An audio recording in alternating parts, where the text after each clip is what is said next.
But let me just speak right to those of you who feel lonely right now. I know it's painful. In fact, scientifically, loneliness affects the same part of the brain that's associated with physical pain. So there is a real hurt. It's like a sucker punch. There is a real hurt to loneliness. And that hurt can create a vicious cycle of self-defeating behavior and thoughts that actually do isolate you from people, which only compounds the hurt and builds the loneliness, and round it goes. But the good news, for all the reasons that I've just described, the healing of your loneliness doesn't mean you have to go out and make a bunch of new friends. The healing of your loneliness doesn't mean you have to be super social at all. Introverts, you don't have to become extroverts. I'm not saying that you're completely off the hook. Like any healing in progress, there's often a process. And we'll get into some of the practical things to do, because there are. But as you'll see in a few minutes, the first and most crucial step to healing loneliness involves just you. Involves your heart, right where you are. Now, to help you understand what I mean, I'm going to use my story, okay? Hope you're okay with that. Because you're listening to someone who has battled loneliness at deep levels for a good portion of my life so far. In fact, it's probably been more recently, in the last, maybe 5 years or so, that I've made great progress in this area. And it's not because I've gained more friends. I mean, as a matter of fact, if you were to look at my life in the last few years compared to maybe a decade ago, I've significantly reduced the amount of time I spend with people, and definitely the amount of people I spend time with. Where the healing started is that I finally began to get okay with me.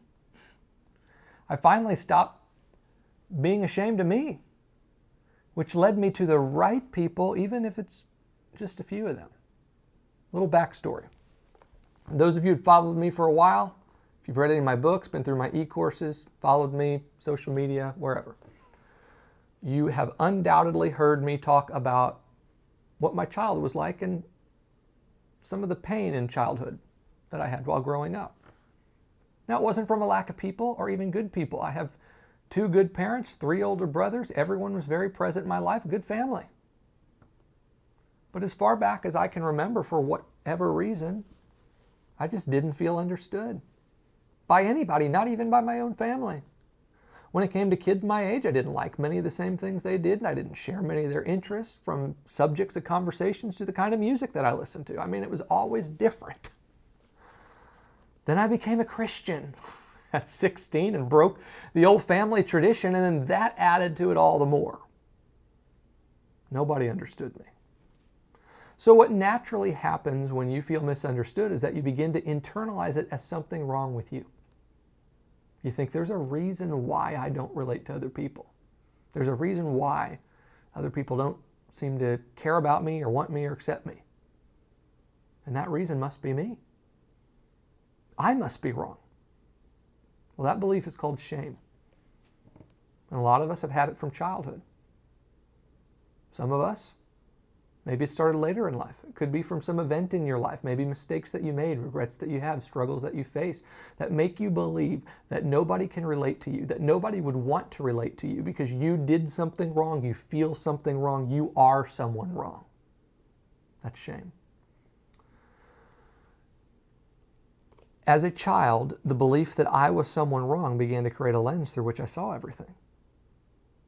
You might call it a mindset. And this mindset resulted in self-sabotaging behaviors that really did cause real isolation from people. At the thought of a social event, my mind automatically went to the negative. Nobody will sit with me. Nobody will talk to me. Everybody will think I'm weird.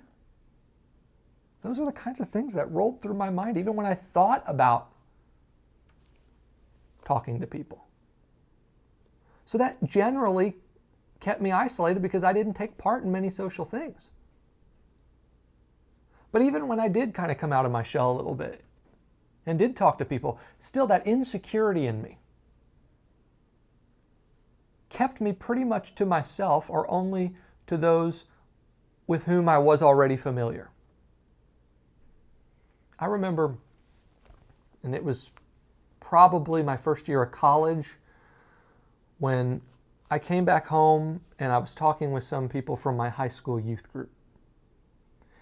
And I was explaining to her about some of my insecurities. I was really starting to open up. And she almost started to tear up because she said she always thought that I was just arrogant. And hearing that was a real eye-opener for me, but I've come to learn that is a common thing with people who face insecurity. People mistake shyness for being stuck up. Maybe you knew that.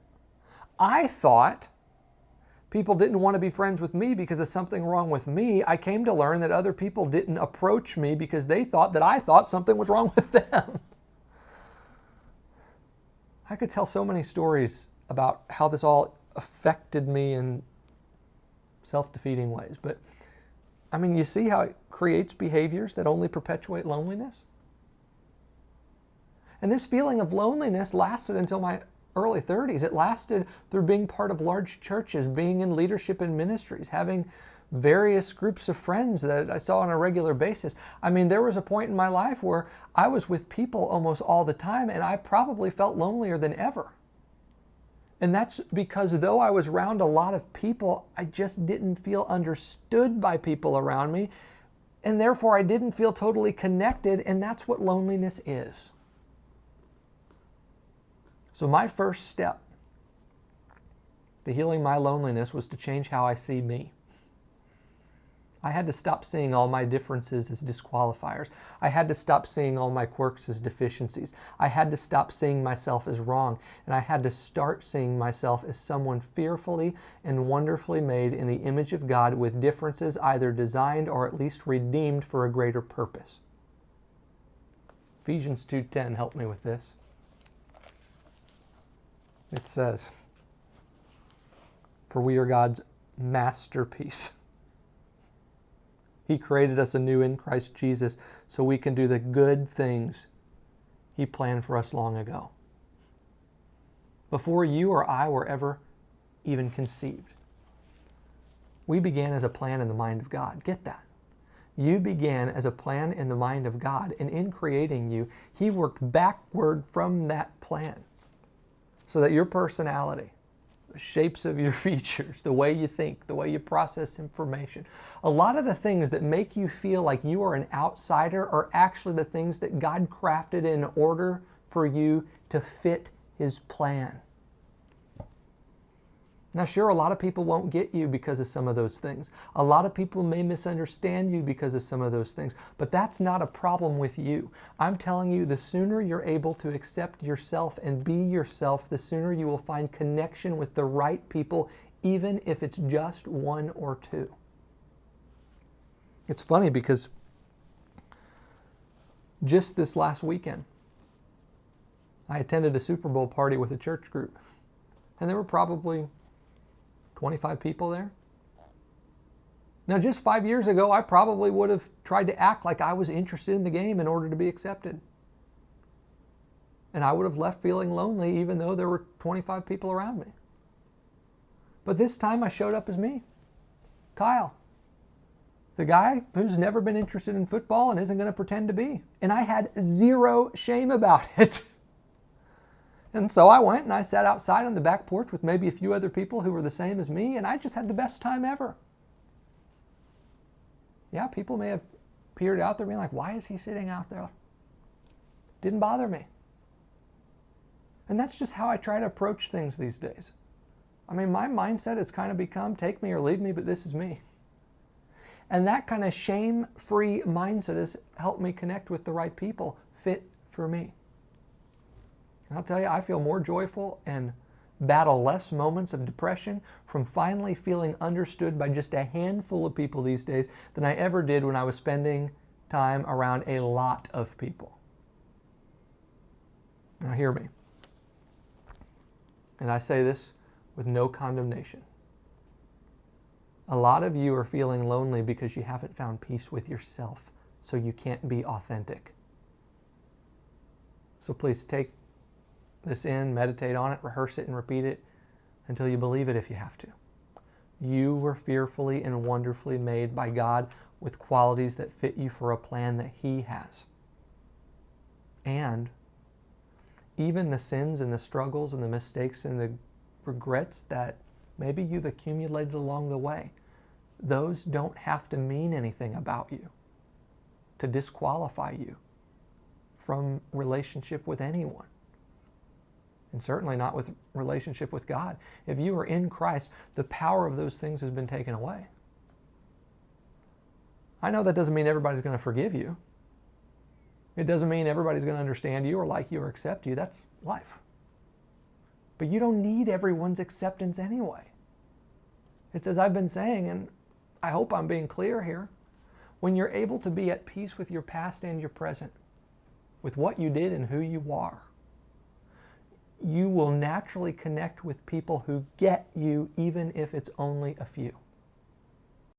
Let me ask you, how would your life change if memories of past rejection no longer hurt? What could you do if you weren't afraid of being rejected in the future? Maybe you think it's not possible. I've dealt with this for so long. But I'm here to tell you it is. If you've read any of my books or heard me speak, you know that the pain and fear of rejection ruled my life for so long. But I found real healing and freedom, and you can too. That's why I created my e-course, Rejecting Rejection. In it, I hold your hand to explore the scientific, psychological, and spiritual roots of your fear of rejection. I show you methods to reprogram your brain to be confident and courageous. We go through spiritual insights, reflections, and applications to heal your rejection-related wounds. And there's so much more. So what do you say? Are you ready to be unshackled from the fear of rejection? Then join me now. Visit rejectioncourse.com to get started.